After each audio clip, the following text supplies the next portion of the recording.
mais perto quero estar, meu Deus, de ti,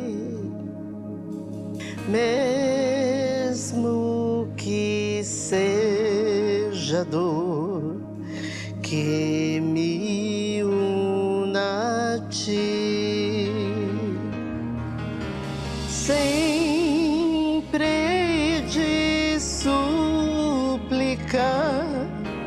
mais perto quero estar, mais perto quero estar, meu Deus, de ti.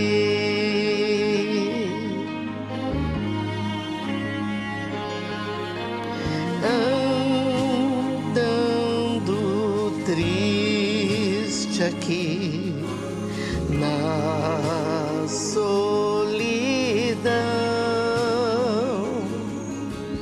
paz e descanso a mim teus braços dão. Nas trevas vou sonhar, mais perto quero estar, mais perto quero estar, meu Deus, de ti.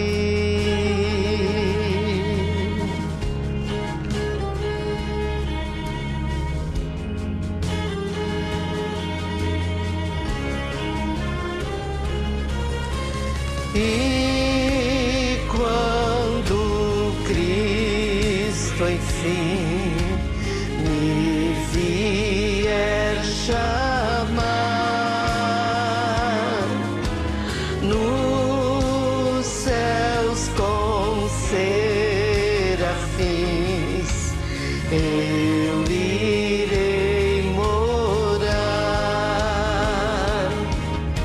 sempre hei de suplicar, mais perto quero estar, mais perto quero estar, meu Deus, de ti. Então me alegrarei perto de ti, meu rei, perto de ti, meu rei, meu Deus, de ti,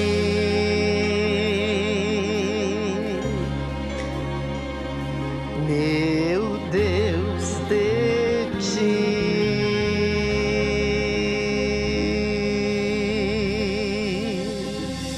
Glória te damos, Senhor.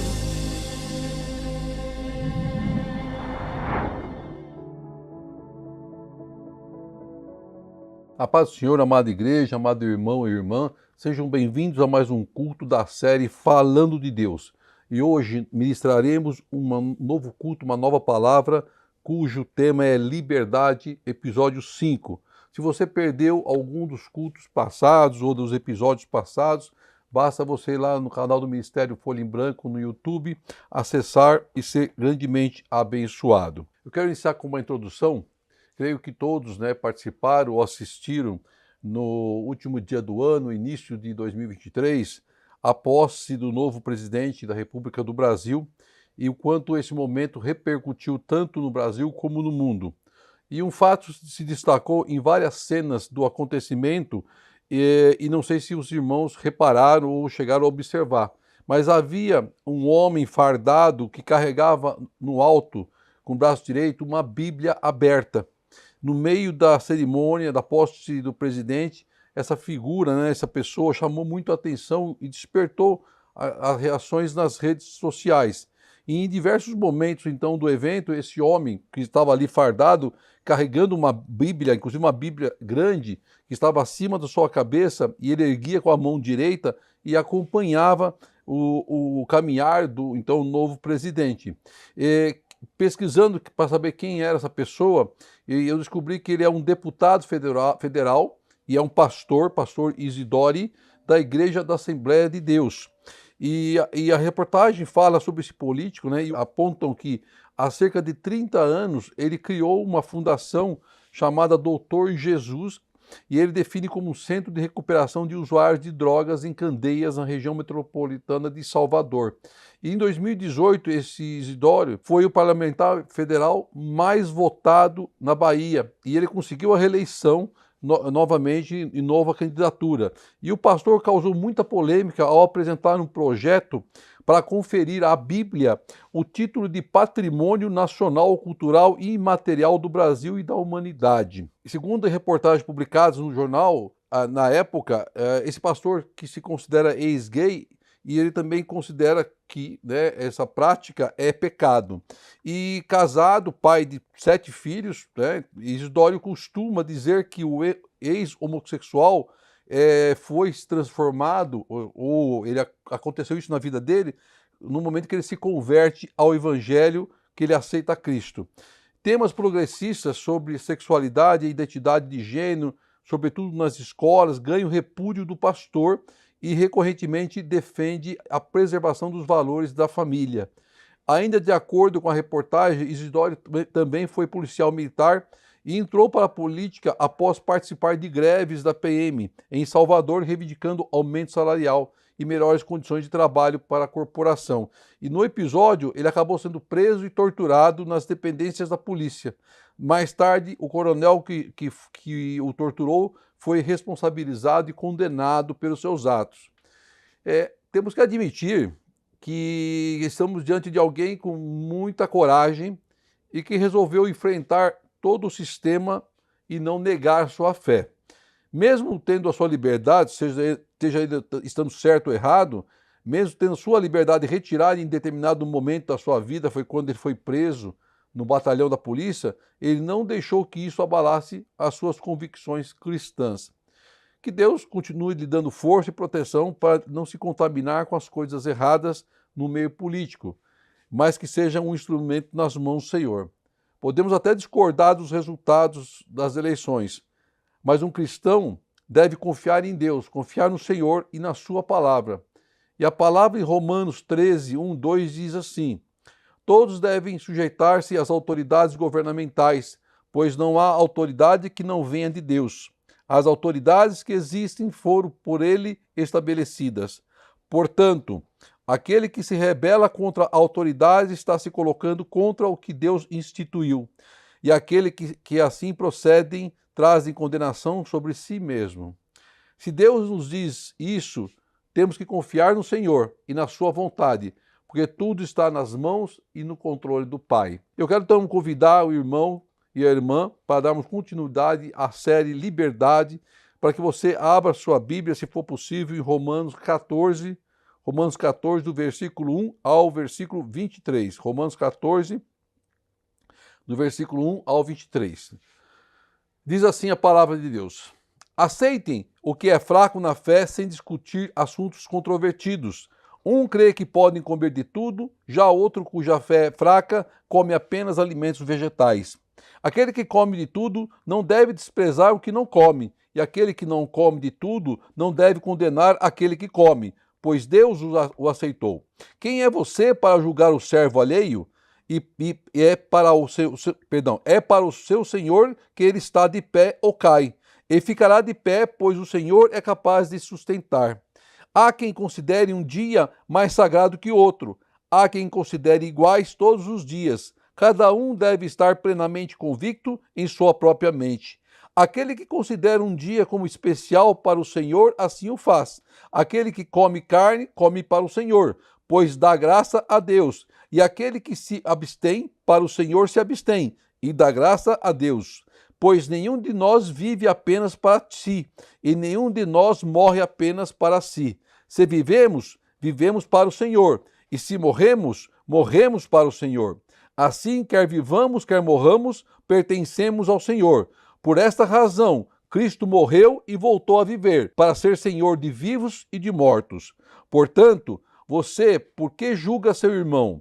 E por que despreza o seu irmão? Pois todos compareceremos diante do tribunal de Deus. Porque está escrito, por mim mesmo jurarei, diz o Senhor, diante de mim todo joelho se dobrará e toda língua confessará que sou Deus. Assim, cada um de nós prestará conta de si mesmo a Deus. Portanto, deixemos de julgar uns aos outros. Em vez disso, façamos o propósito de não colocar pedra de tropeço ou obstáculo no caminho do irmão. Como alguém que está no Senhor Jesus, tenho plenamente convicção de que nenhum alimento é por si mesmo impuro, a não ser para quem assim o considere. Para ele é impuro. Se seu irmão se entristece devido ao que você come, você já não está agindo por amor. Por causa da sua comida, não destrua seu irmão, por quem Cristo morreu. Aquilo que é bom para você não se torne objeto de maledicência, pois o reino de Deus não é comida nem bebida, mas justiça, paz e alegria no Espírito Santo. Aquele que assim serve a Cristo é agradável a Deus e aprovado pelos homens. Por isso, esforcemo-nos em promover tudo quanto conduz à paz e à edificação mútua. Não destrua a obra de Deus por causa da comida. Todo alimento é puro, mas é errado comer qualquer coisa que faça os outros tropeçarem. É melhor não comer carne, nem beber vinho, nem fazer qualquer outra coisa que leve seu irmão a cair. Assim, seja qual for o seu modo de crer a respeito destas coisas, que isso permaneça entre você e Deus. Feliz é o homem que não se condena naquilo que aprova. Mas aquele que tem dúvida é condenado se comer, porque não come com fé. E tudo que não provém da fé é pecado. Amém, amém. Que palavra maravilhosa e até um pouco difícil de se entender, de compreender. E eu vou ser sincero aos irmãos, porque eu não me lembro, na minha história de evangelho, algum pregador que tenha trazido ou ministrado esta palavra.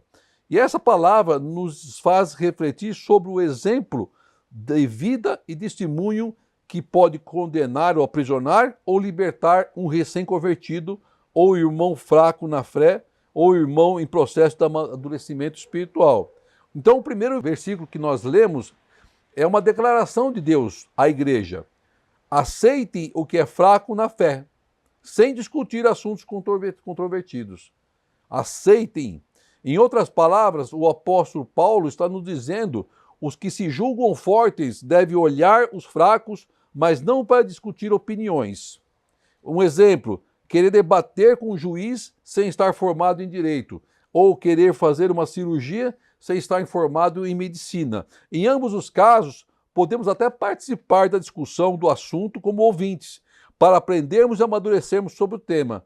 Mas nós não temos capacidade de entrar no debate, porque não estamos profundamente conhecedores e somos ainda fracos nesse conhecimento. Então, as questões que Paulo trata aqui envolvem a consciência de irmãos que ainda não reconhecem determinadas liberdades em Cristo.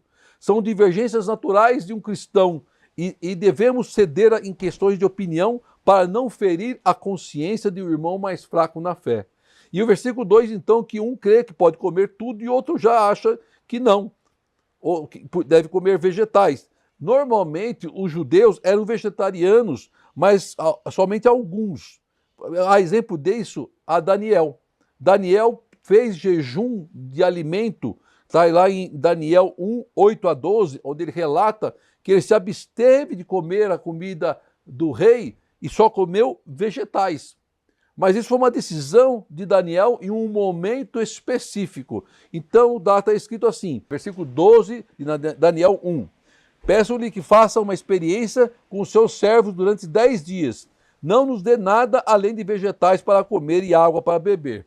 Todos conhecemos a história de Daniel, que não quis participar da mesa do rei, se afastou das iguarias do rei e só se alimentou de vegetais. Então a palavra, continuando a palavra principal, no texto, no versículo 3, diz que aquele que come de tudo não deve desprezar o que não come. E o inverso também é verdadeiro. Deus não proibia e não proíbe que um cristão coma carne. Embora ele proibisse na palavra, lá em Apocalipse, comesse alimentos oferecidos a ídolos. Mas era uma situação específica. Mas alguns tiveram dificuldade em aceitar essa liberdade dada por Deus. E a decisão de comer carne ou não era uma questão particular e individual de cada um. E o apóstolo Paulo estava alertando a igreja para os riscos de julgarem uns aos outros indevidamente. E essa prática não se limitava apenas ao comer, mas em outros temas também importantes. Lá o versículo 5, versículo 6, que também fala sobre os dias. Uns consideravam um dia mais sagrado, outros consideravam que não era mais sagrado, uns reservavam sábado, outros não reservavam sábado, faziam distinções entre dias. E é bem possível que alguns cristãos ainda guardavam sábado para descansarem, buscarem a presença de Deus. Mas havia outros que não, que inclusive participavam de comemorações de dias festivos que caíssem no sábado.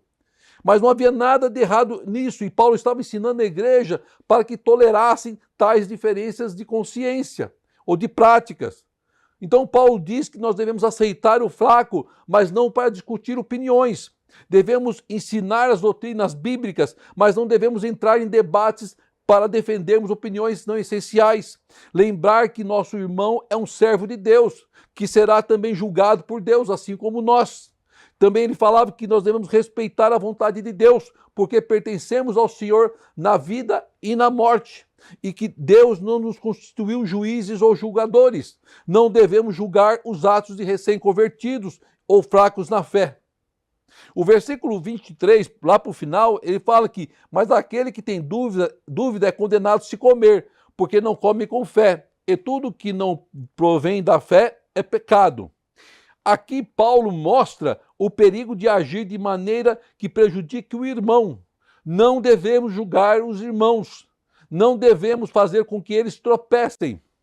A ênfase do reino de Deus não é a liberdade de comer ou beber alguma coisa, e sim de participar da justiça, da alegria e do Espírito Santo, da comunhão do Espírito Santo. O versículo 17 diz lá, pois o reino de Deus não é comida nem bebida, e nem justiça, mas justiça, paz e alegria no Espírito Santo. É isso que Deus nos alerta. Quando servimos a Deus, agradamos ao Senhor e agradamos também aos homens, porque tudo que você faz a Deus, agrada aquele que também é servo de Deus. Quando servimos a Deus, agradamos a Deus verdadeiramente. Desta maneira, promovemos a paz e a edificação. Por isso que está escrito lá no versículo 19. Por isso, esforcemo-nos em promover tudo quanto conduz à paz e à edificação mútua. Nós temos que fazer com que as coisas, com que os irmãos cresçam espiritualmente. Se nós insistirmos e afirmarmos que nossa opinião deve prevalecer e que somente ela pode libertar, podemos ferir a consciência do irmão e o resultado será ao contrário. Ele vai se afastar, ele vai sair da presença de Deus e da igreja. Isso está bem claro no versículo 20. Não destrua a obra de Deus por causa de comida, ou por causa das suas culturas, por causa das suas opiniões. Todo alimento é puro, mas é errado comer qualquer coisa que faça o outro tropeçar. Ou seja, nós não podemos ser pedra de tropeço a nenhum irmão que possa levá-lo a se afastar de Deus, da presença de Deus. Então é melhor renunciar a algum privilégio do que fazer o irmão tropeçar. É o que a palavra nos diz. É importantíssimo manter a nossa consciência limpa diante de Deus, puro na presença de Deus. No versículo 22 diz que assim que qual for o seu modo de crer a respeito dessas coisas, que isso permaneça entre você e Deus, é entre você e o Senhor. A sua forma de adorar, a sua forma de buscar a Deus é entre você e Deus vai aceitar. Feliz é o homem que não se condena naquilo que aprova. Então não traga condenação para si quando você faz um irmão tropeçar na fé.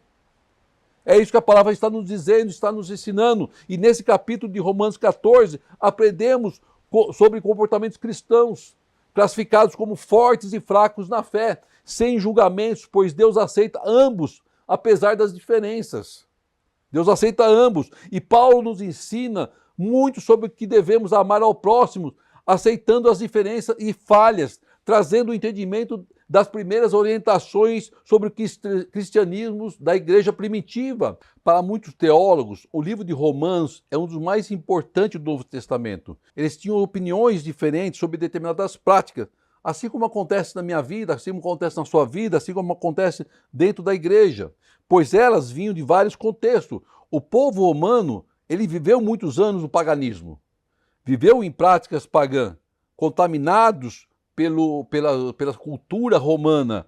E essas ofertas, essa prática, os contaminou. Então eles começaram a temer para não se repetir e cair novamente nessas práticas.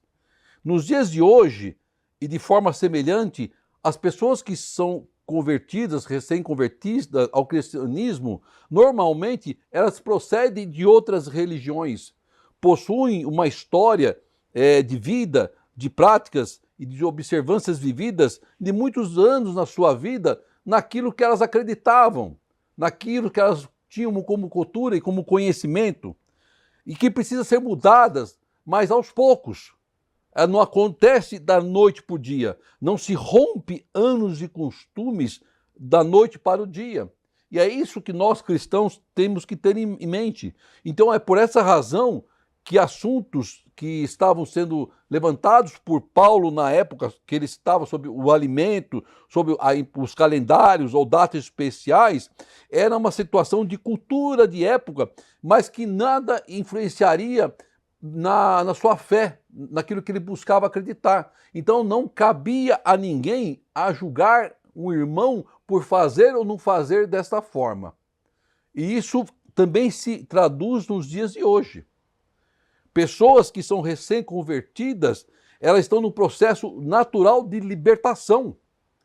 Elas estão no processo natural de libertação de um passado, de uma história, de um acontecimento que muito tempo eles carregavam, eles caminhavam, eles participavam. E então Jesus, estava trazendo através dessa palavra aqui um entendimento claro de qual era a sua vontade.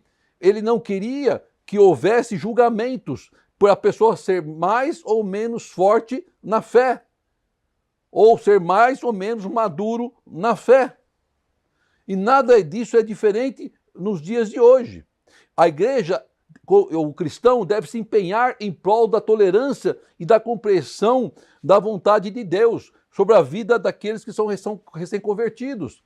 Ninguém é mais, ninguém é menos do que o outro. Para Deus todos somos iguais.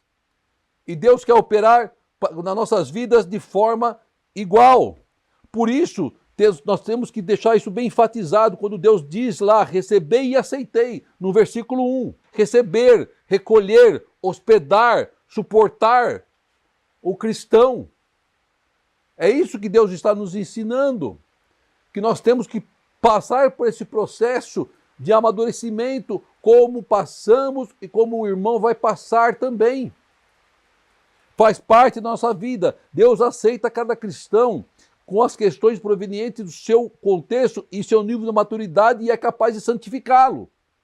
Deus é capaz de santificá-lo. Não é necessário nós intervirmos, porque Deus é capaz de santificá-lo. Lutero diz que acreditava que o domingo era o sábado mais um novo dia de adoração, mas sim um novo dia de adoração, enquanto Calvino acreditava que o sábado foi mudado para o domingo. Opiniões diferentes, mas ambos estavam com o intuito de buscar a Deus, de ter mais aproximação com o Senhor. Alguns grupos acreditam na observância de sábado, os outros não, mas nós não devemos condená-los por isso. Então Deus nos está mostrando aqui que a prática religiosa deve ser com o objetivo de estar próximo ao Senhor e não de ser usada para o julgamento de um irmão. A responsabilidade de um irmão que se afasta de Deus é nossa. Quando nós somos pedra de tropeço na vida dele. A nossa ação, o nosso testemunho pode levar o irmão a perder a sua liberdade espiritual. E nós podemos condená-lo a uma prisão espiritual. Olha o peso, olha a responsabilidade sobre nossa vida. Um cristão é um senhor perfeitamente livre de tudo, não sujeito a ninguém. Um cristão é um servo perfeitamente submisso ao Senhor, a Deus. Estamos sujeitos à vontade de Deus para servirmos ao Senhor e servirmos ao próximo. Lá em Coríntios 3,13 diz assim: sua obra será mostrada, porque o dia trará a luz, pois será revelado pelo fogo, que provará a qualidade da obra de cada um. Ou seja, todos nós passaremos pelo tribunal do Senhor. Todos nós seremos colocados à frente do Senhor, para estarmos sendo lá julgados por Deus. Então não devemos ser pedra de tropeço ao irmão, que pode levá-lo a abandoná-lo a sua liberdade, levá-lo a abandonar o evangelho. Romanos 14,13, portanto, deixemos de julgar uns aos outros. Em vez disso, fazemos o propósito de não colocar pedra de tropeço ou obstáculo no caminho de um irmão. O nosso alvo deve ser sempre buscar a Cristo em tudo, apoiar o irmão na sua maturidade espiritual e não impedir seu crescimento espiritual, porque será bênção sobre a vida dele e bênção sobre nossa vida. Não se envolver em escândalos e em maus testemunhos. Por isso que Deus ratifica isso na sua palavra, para a edificação da sua igreja. A liberdade cristã ganhará má fama se o amor não governá-la. Temos que ter muito discernimento de não misturar as coisas. As nossas ações devem ser servir a Cristo e contribuir para o crescimento e desenvolvimento dos outros irmãos em Cristo, porque nós cresceremos juntos, porque nós amadureceremos juntos. Então nós vemos essa palavra do apóstolo Paulo ministrando sobre o respeito ao próximo e as suas tradições e princípios, falando com amor aos novos convertidos que ainda são fracos na fé. Compreendermos os seus costumes, a sua cultura que vai ser mudada aos poucos, não por ação do homem, mas por ação do Espírito Santo. Assim como ele fez na sua vida, onde você foi aprendendo. Ninguém começa da noite para o dia já maduro na fé. O próprio Paulo, quando ele foi lançado em terra, quando ele caiu do cavalo, em caminho de Damasco, quando Cristo se apresenta à frente de Paulo e ele chama Saulo, Saulo, por que me persegues? Ali começou um processo de transformação da vida de Saulo. O seu nome foi a primeira mudança. Mudou para Paulo. Ele ficou cego e por 3 dias ele ficou cego e ele precisou passar por esse processo. Então há um natural processo de amadurecimento na vida de um cristão.